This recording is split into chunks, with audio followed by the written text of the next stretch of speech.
Okay, hello everybody. I want to make some Cuban Picadillo, which is Cuban beef hash. It's a very savory dish that you can serve it over rice. You can, like my husband, he's American. He likes to eat his with hamburger buns and make it like a sloppy joe. So I've got the basic ingredients here, and we are going to cook. This is the ground beef, and usually I cook about 2.5 pounds, maybe 3 pounds. We have a big family and we love leftovers. So I'm going to cut the beef open in a minute, but I want to show you what else is in the recipe. For this dish, we're going to need a little bit of olive oil. We're going to need some regular manzanilla Spanish olives with the pimento in it. We're going to use a green pepper. We're going to use a large onion. We have about 5-6 cloves of garlic. I love garlic, and so does my family. So if you don't like garlic, you can put less in it if you want, or you can always substitute it for the garlic powder, whatever you have on hand, okay? We use 1 bay leaf. We're going to use, since there's so much meat, we're going to probably use 1.5 cans of the big cans, the 15-ounce cans of the Hunt's or whatever tomato sauce you have. Make it a good quality. I do have some Sazon All Purpose seasoning, so you can use your own or whatever is local in your area. I do use the Goya Sazon a lot, con Azafran. It does give the dish a nice, beautiful color, and it flavors it absolutely delicious, okay? We're going to use, I know people say use the cooking wine that you're going to drink. I do, but for this dish, I prefer the Edmundo golden cooking wine, which is just a regular cooking wine. You really can't drink this. It doesn't really taste that well, but it is very potent. So it gives this dish a great flavor. It's called Vino Seco, which is dry wine, okay? So whatever you have in your score, whatever brand, works perfectly fine. We're going to use some salt, some pepper. I have some pepper here. To this dish, I like to add a little bit of the tomato ketchup just to take away the bitterness of the tomato sauce. And you cannot have this dish without putting some kind of ground cumin, which is comino molido. And basically, it gives it that smoky taste that you sometimes have in chili. You taste in chili. And some ground oregano, also used in chili. So basically, the ground beef is going to be something like a chili, but without the chili spices, okay? At the end, once I cook this, I usually have a few potatoes that I'm going to fry up in little cubes, and we like to put that over the picadillo. Or you can have fried bananas, or you can have whatever dish you like to call on the fried plantains, plátanos maduros, which is very soft fried plantains, very good. Very Caribbean, very Cuban, as I am from there, okay? So we're gonna get started in a second. Let me get everything in order. Okay, we're getting our, I'm using a wok for this because I have so much meat, and I find that it cooks it really evenly. So we're gonna set the temperature to high, and just put a little bit of olive oil just on the bottom to coat it.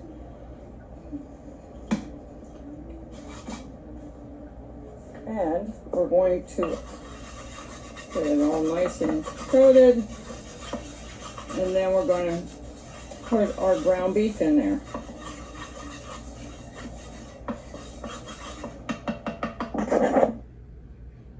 Okay. We're going to go ahead and add the ground beef to our skillet.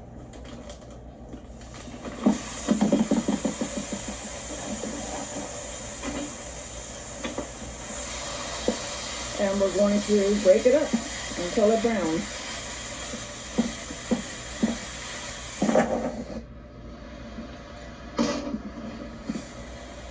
All right, once our beef is in the pot, sometimes I like to use a potato masher just so I can get smaller pieces of the ground beef. And you just come in, pushing it down until you see it breaking up.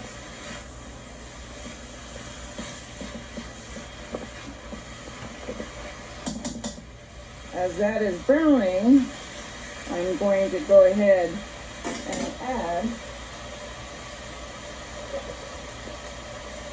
a little bit of onion powder, probably about a tablespoon, just to flavor the meat some.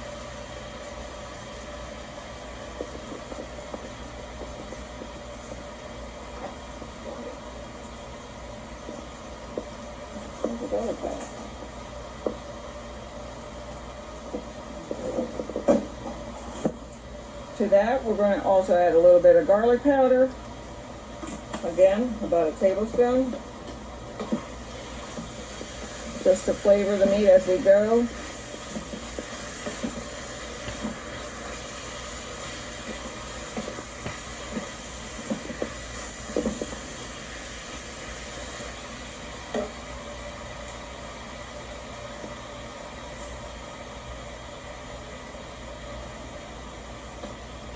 Okay, we're going to add about a teaspoon of kosher salt, again to flavor.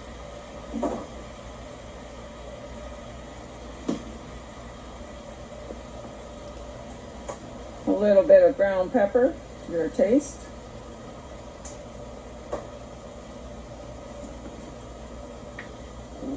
About a quarter teaspoon of oregano and quarter teaspoon also of the cumin. Pimento. Okay, we're going to throw that around, break it up some more. And you can smell those spices on there already. And you want to just get it to a point where, like I said, all the red is out.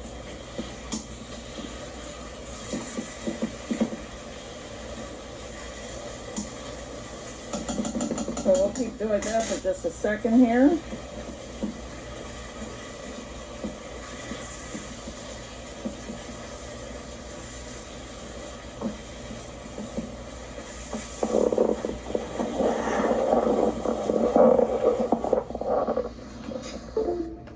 Okay, it's all browned.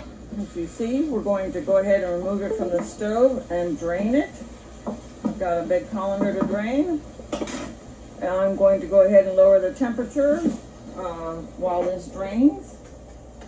And as you see, we just want to get it into the bowl, the colander, to drain. And it is draining inside a cup. So it doesn't go down my drain. Okay, for those of you that don't know how to chop an onion, this is the easiest way to do it, where you don't have to make so many cuts. We're going to cut off both ends of the onion. This is the way I do it. I know people like to leave the ends on. Makes it easier to hold the onion. But I've been doing this for so long that I have no problem. We remove the first real layer of the onion. Throw that away. And then, as you see, you're going to take the onion where you made the little slit to take the peel off. We're going to cut it right down the middle, and then we're going to flip it so you have one end towards you, and we're going to start at the very end, making small vertical slices all the way through. And as you get to the corner, you can invert the knife in a little bit, and now you can just go and with the two ends facing the other direction, just come on down.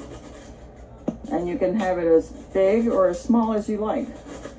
And see, everything is going to be chopped instead of having to go through the whole onion, make special cuts just to have it to that point. Because the onion already has rings, so this is naturally the easiest way to cut it. Okay, that's one half. We're going to do the same thing to the other. And I'll join you back in a minute.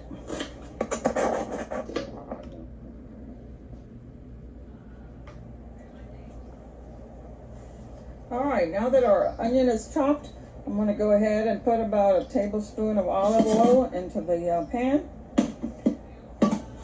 Wait for it to get a little hot since we have turned the temperature down.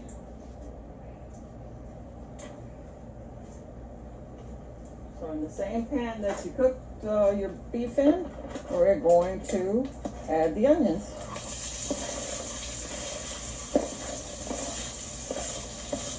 And you want to saute that a little bit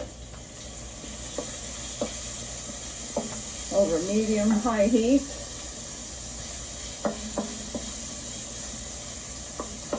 So while that is sauteing, this recipe also calls for green pepper. So my kids don't like pieces of pepper in their meat, small pieces. So what I do is I just take pepper strips, the green peppers, and cut them into strips. And then it's easier for them to remove it, or I can remove it so they don't even have to do that. So I'm going to go ahead and show you how I do the green pepper. I'm going to take a green pepper and rinse it out. Cut it in half. We're going to take the insides, okay, and then you're going to go with your knife all the way around to take the white from the inside of the green pepper, because that is very bitter. Take all your seeds out, remove that.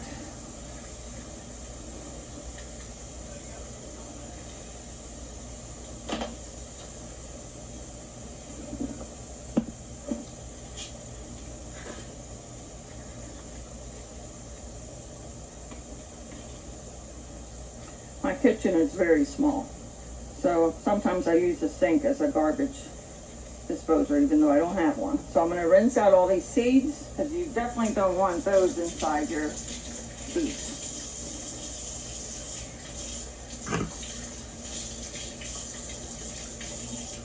And like I said, if you like green peppers, you can cut them into small pieces.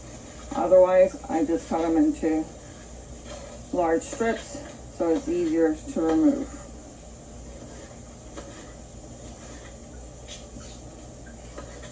And this gives the beef a wonderful flavor. So we're going to go ahead and just put everything in and saute that up along with the onions.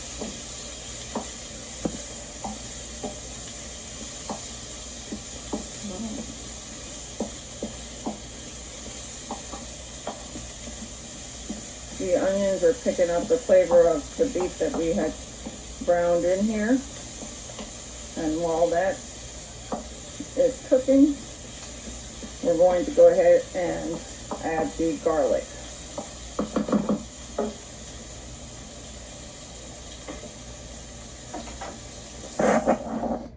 Those of you that are using the real garlic cloves, gives it the best flavor. I just mashed it with anything really, meat mallet, whatever, and then it's easier to peel. So once you do that, you want to take a little head corner off of it, because that is a little dry and it kind of stays in whatever dish you're cooking. Like I said, it's easier to peel once you smash them a little bit. Take the little end off.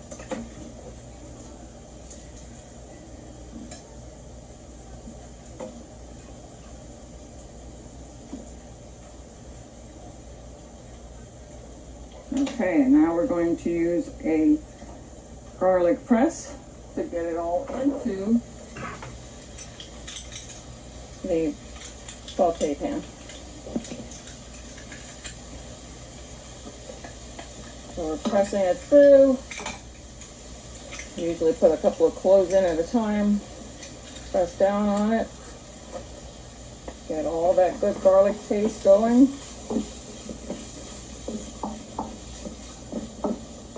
You definitely don't want to burn the garlic by leaving it on too long.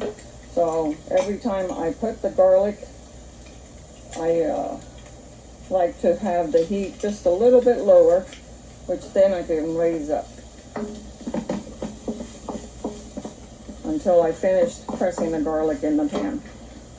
See all that extra garlic there? I'm going to go ahead and put it through the garlic press again. Get all of that.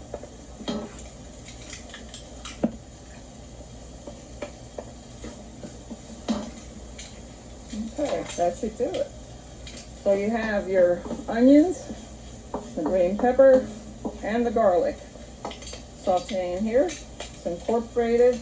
Now I want to go ahead and we're returning the ground beef back into the sauteing pan with the vegetables here. And then you can turn your heat up just a little bit more. Try to keep it around 4 or 5 if you have a number. Or a medium heat. You want to stir it around to incorporate everything, flavor everything.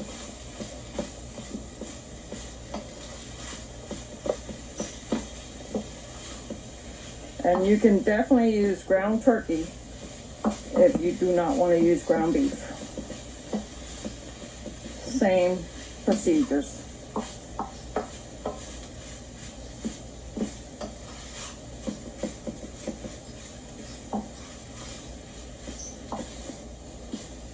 Okay, once you've got that incorporated in there, now it's time to add all our spices and everything left. Okay, so the first thing I'm going to use is a bay leaf. We're going to add it into the meat, put it like somewhere down the center so I can start flavoring where the highest heat is.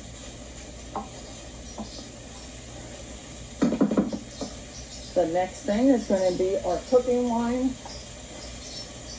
so that can burn off. And here I have about a quarter cup, third of a cup. So we're going to add 1, 2, might as well add all of it. It's about a quarter cup.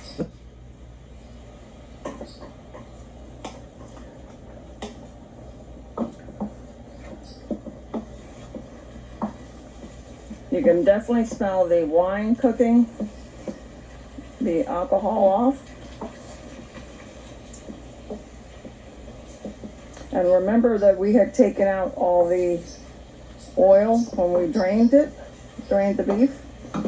So now we're going to incorporate some just to give it some flavor. And I'm going to go ahead and add about 2 tablespoons.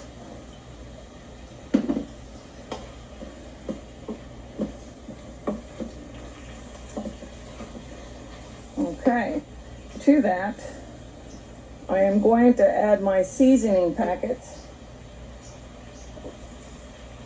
These are the best thing they've ever come up with to season any kind of Spanish dish. You can use it for fish, for shrimp, for stew, for meat, anything. So it's got salt and all the other condiments. Since I have almost 3 pounds of beef, I'm going to use 3 packets. Normally it's 1 packet per pound.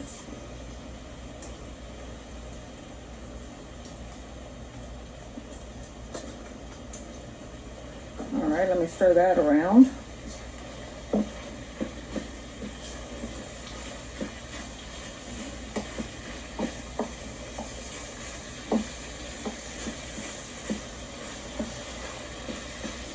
All right.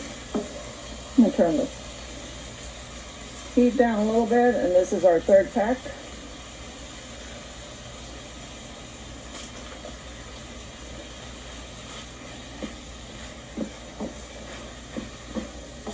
For those of you that are making the picadillo as an authentic Cuban dish, sometimes, and most of the times, they use raisins and capers added to it, along with the olives, the green olives. But I personally, and the kids personally, don't like the capers or raisins in it. But be my guest and just put a few raisins, maybe like a quarter cup of raisins, and about a tablespoon of the capers with the juice. And that is considered an authentic Cuban picadillo dish. Okay, so we've got the Sazon packets already in there. Let me clean that up.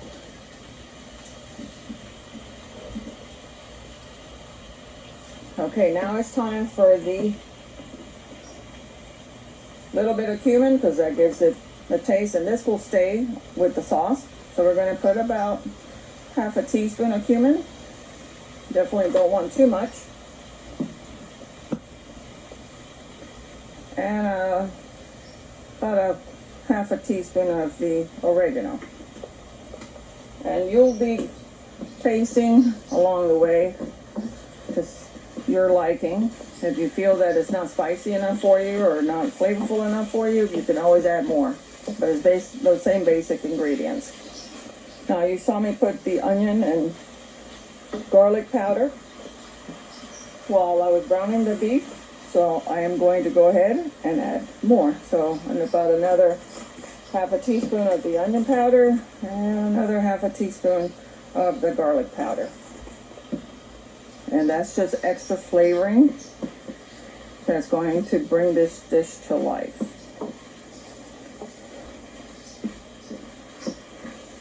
Okay, to this now, I'm going to go ahead and add my tomato sauce. So let's see how much of the tomato sauce I need.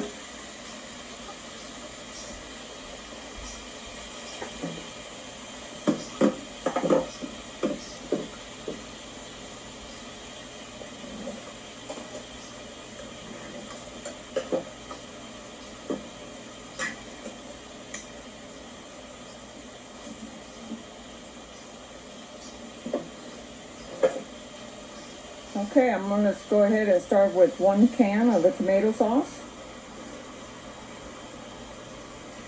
I've cooked this so many times I could tell if I need another one.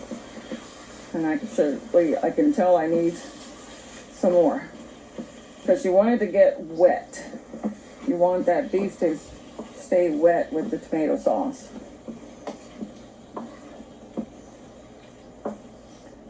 Okay, so let me get a little bit more.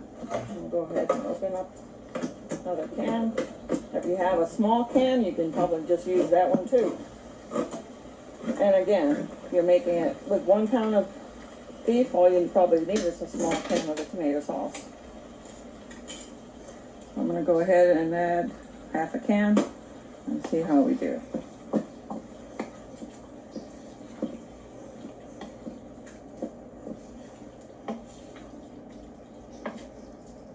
I believe I'm going to need a little more. So let me do that. Starting to look good already. Just add a little bit more. For this one, I've used about 3/4 of the can. And like I said, it's because we have so much meat here. I got a big family to feed. 3 of us, actually. Like I said, we love leftovers the next day. If you're going to use it for sloppy joes, you can take out the green peppers and use that. Okay. So now that we have the tomato sauce in, I'm going to go ahead and use the same can and just use about half a cup or half a can of water to add to the sauce.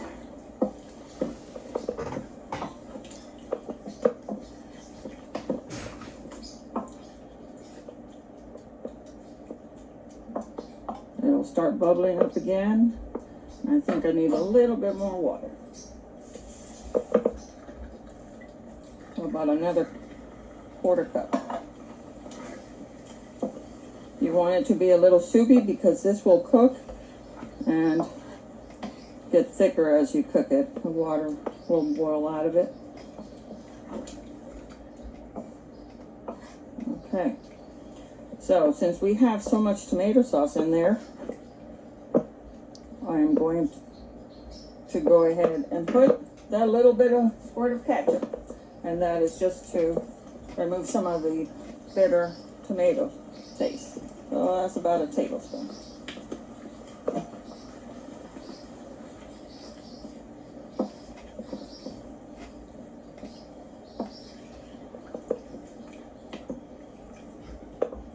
Alright, now all you have to do, if you wanted to add the raisins and the capers, this is the time to do it. I am just going to add some green olives.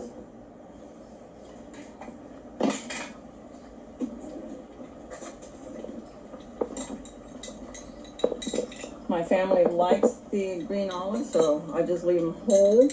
And I usually put about 3 big heaping tablespoons, maybe 4, of the olives. And along with the olives, I've got usually about 2 spoons of the juice, the olive juice. That gives it a little bit of a tang, a little bite.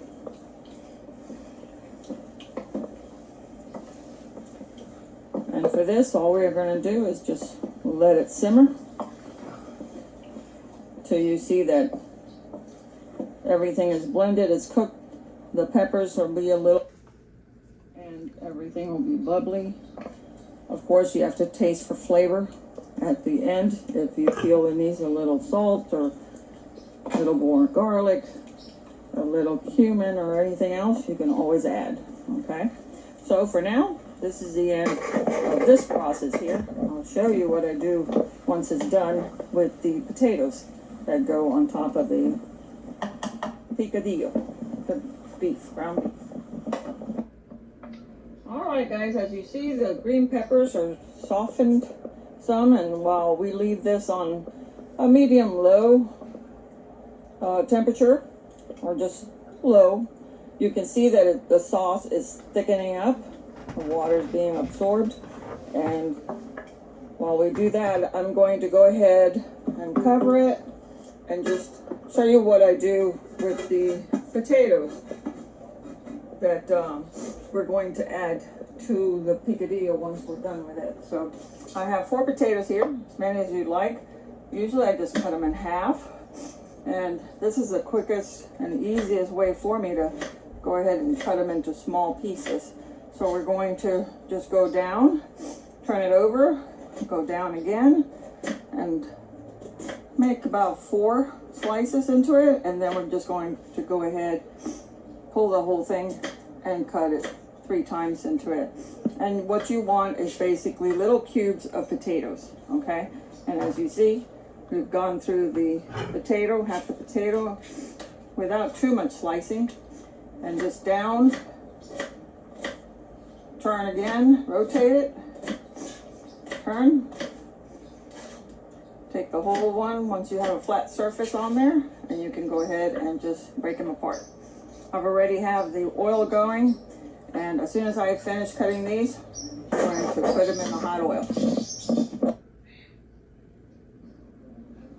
All right, guys, we're back, and as you see, we have a little pile of very small cut little diced potatoes, and I have about 2 inches of oil, vegetable oil, in my pot here that I use for frying.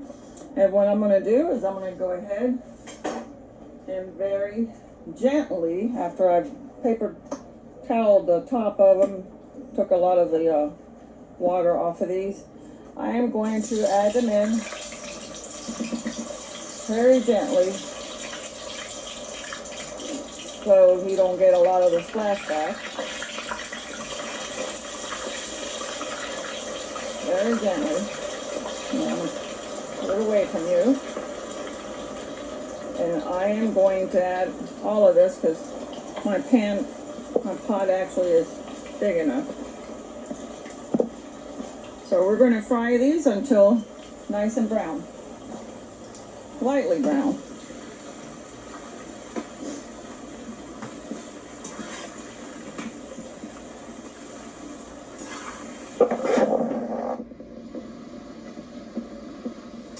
Alright, guys, the little diced potatoes are nice and golden brown. This is time to start pulling them out.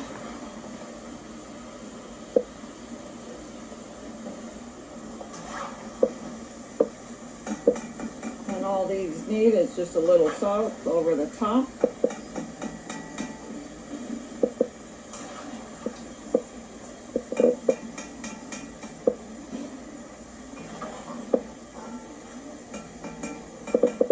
Go ahead and take them out of my frying pan, and I'm going to plate a traditional Cuban picadillo meal. We're back to the picadillo, and as you see, It is thickened up nicely. This is what it should look like when it's done. Shouldn't be really runny at all. And your onions and peppers are already soft. And basically I'm going to show you what how to plate this, how to eat this. It took about 30 minutes to cook, so I had it on low once I've had all the ingredients in, and we just wanted to cover it with the lid, but just leave the lid a little bit ajar. Just open the lid a little bit so that a lot of the moisture would release, and that's how you get it to a point where it's nice and thick. And like I said, this would make great sloppy joes on a bun. So let me show you how to plate it, and I'll be back in a minute. And we're back. Traditional Cuban Picadillo. It's got the white, fluffy white rice, the black beans that I showed you how to do, very simple, out of a can. You have the Picadillo beef, and of course those little diced potatoes. That is your typical Picadillo dish.